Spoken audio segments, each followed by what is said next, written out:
ಹೊರಗೆ ಬಿರುಕು ಬಿಟ್ಟ ಗೋಡೆ, ಶಿಥಿಲಗೊಂಡ ಕಟ್ಟಡ, ಒಳಗೆ ಕಾಲಿಟ್ಟರೆ ಸಾಕು ನೀರು ಬೀಳುತ್ತೆ, ಮೇಲ್ಛಾವಣಿ ತೊಟ್ಟಿಕ್ಕತ್ತೆ. ಮಳೆ ನೀರಲ್ಲೇ ಪಾಠ ಕೇಳಬೇಕು, ಆಹಾರವನ್ನ ಸೇವಿಸಬೇಕು. ಬುದ್ಧಿವಂತರ ಜಿಲ್ಲೆಯಲ್ಲೇ ಸರ್ಕಾರಿ ಶಾಲೆಗೆ ಗ್ರಹಣ ಹಿಡಿದಂತಹ ಪರಿಸ್ಥಿತಿ. ಈ ಶಾಲೆಗಿಂತ ದನದ ಕೊಟ್ಟಿಗೆಗಳೇ ಎಷ್ಟೋ ವಾಸಿ ಎನ್ನುವಂತಹ ಪರಿಸ್ಥಿತಿ ಕೂಡ ಅಲ್ಲಿ ಕಂಡು ಬರ್ತಾ ಇದೆ. ಇದು ಶಾಲೆಗಳ ಪರಿಸ್ಥಿತಿ ಈ ರೀತಿಯಾಗಿರುವಂತದ್ದು. ರಾಜ್ಯದ ಹಲವಾರು ಕಡೆ ಇದೇ ಪರಿಸ್ಥಿತಿ ಇದೆ. ಸರ್ಕಾರಿ ಶಾಲೆಗಳಲ್ಲಿ ಮಳೆ ನೀರು ಬೀಳಬಾರದು, ಬಿಸಿಲು ಬೀಳಬಾರದು ಅಂತ ಮೇಲ್ಛಾವಣಿಯನ್ನ ಹಾಕಿರ್ತೀವಿ ಕಟ್ಟಡಕ್ಕೆ. ಆದ್ರೆ ಇಲ್ಲಿ ಆ ಮೇಲ್ಛಾವಣಿಯಿಂದಲೇ ನೀರು ಸೋರುತ್ತೆ, ಗೋಡೆಗಳೆಲ್ಲ ಬಿರುಕು ಬಿಟ್ಟು ಹೋಗಿದೆ. ಯಾವಾಗ ಮಕ್ಕಳ ತಲೆ ಮೇಲೆ ಕಟ್ಟಡ ಕಳ್ಚ್ಕೊಂಡು ಬೀಳುತ್ತೆ ಅನ್ನುವಂತ ಆತಂಕದ ಪರಿಸ್ಥಿತಿ ಅಲ್ಲಿ ನಿರ್ಮಾಣ ಆಗಿದೆ. ನಾವು ಮಾತನಾಡ್ತಾ ಇರುವಂತದ್ದು ಮಂಗಳೂರಿನ ಬಗ್ಗೆ. ಪ್ರತಿ ಬಾರಿ ಎಕ್ಸಾಮ್ ರಿಸಲ್ಟ್ ನಲ್ಲೂ ಕೂಡ ಮಂಗಳೂರೇ ಮೇಲುಗೈ ಸಾಧಿಸ್ತಾ ಇರುತ್ತೆ. ಅದಕ್ಕೆ ಕಾರಣ ಅಲ್ಲಿನ ಶಿಕ್ಷಣದ ಗುಣಮಟ್ಟ ಅಥವಾ ಪೂರಕವಾದ ವಾತಾವರಣವು ಅದು ನೋಡಬೇಕು. ಒಂದಲ್ಲ ಒಂದು ವಿಭಾಗದಲ್ಲಿ ಟಾಪ್ ಇದ್ದೇ ಇರುತ್ತೆ. ಆದ್ರೀಗ ನಾವು ತೋರಿಸುವಂತಹ ಒಂದು ಶಾಲೆ ಅಲ್ಲಿನ ಶಿಕ್ಷಣ ಅಭಿವೃದ್ಧಿಯನ್ನೇ ಅಣಕಿಸುವಂತಿದೆ.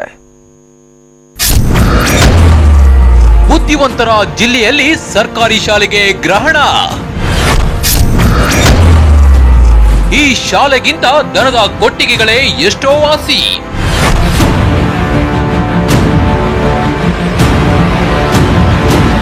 ಪಾಳು ಬಿದ್ದ ಗೋಡೆ, ಬಿರುಕು ಬಿಟ್ಟ ಕಟ್ಟಡ, ಈ ಅವಸ್ಥೆ ನೋಡಿದ್ರೆ ಇನ್ನೇನು ಸ್ವಲ್ಪ ಹೊತ್ತಿಗೆ ಬೀಳಂಗಿದೆ. ಇಂಥದ್ರಲ್ಲೇ ಮಕ್ಕಳು ಪಾಠ ಕೇಳ್ಬೇಕಂದ್ರೆ ಹೇಗಿರಬೇಡ.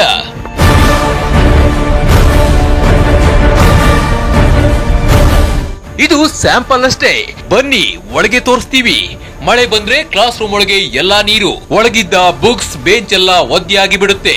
ಹೋಗ್ಲಿ, ಕರಾವಳಿ ಅಲ್ವಾ, ಅಡ್ಜಸ್ಟ್ ಮಾಡ್ಕೊಳ್ಳೋಣ ಅಂದ್ರೆ ಈ ನೀರನ್ನ ವಿದ್ಯಾರ್ಥಿಗಳೇ ಹೊರ ಹಾಕ್ಬೇಕು.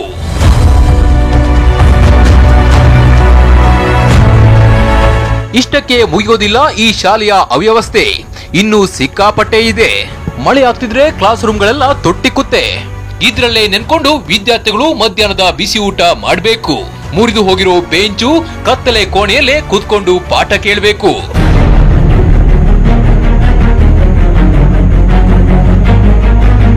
ಇಂಥದ್ದೊಂದು ಶಾಲೆ ಇರೋದು ಬುದ್ಧಿವಂತರ ಜಿಲ್ಲೆ ಅಂದ್ರೆ ದಕ್ಷಿಣ ಕನ್ನಡ ಜಿಲ್ಲೆಯಲ್ಲಿ ಅಂದ್ರೆ ನಂಬೋಕೆ ಆಗುತ್ತಾ?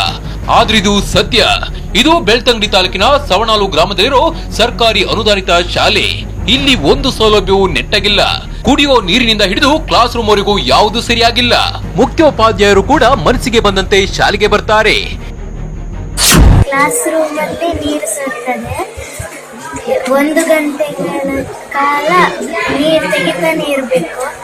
ಮಾಸ್ನವರು ಪಾಠ ಮಾಡಿದ್ರೆ ವಿದ್ಯುತ್ ಇಲ್ಲ, ಕತ್ತಲೆಯಲ್ಲಿ ಕಳಿಬೇಕಾಗ್ತದೆ.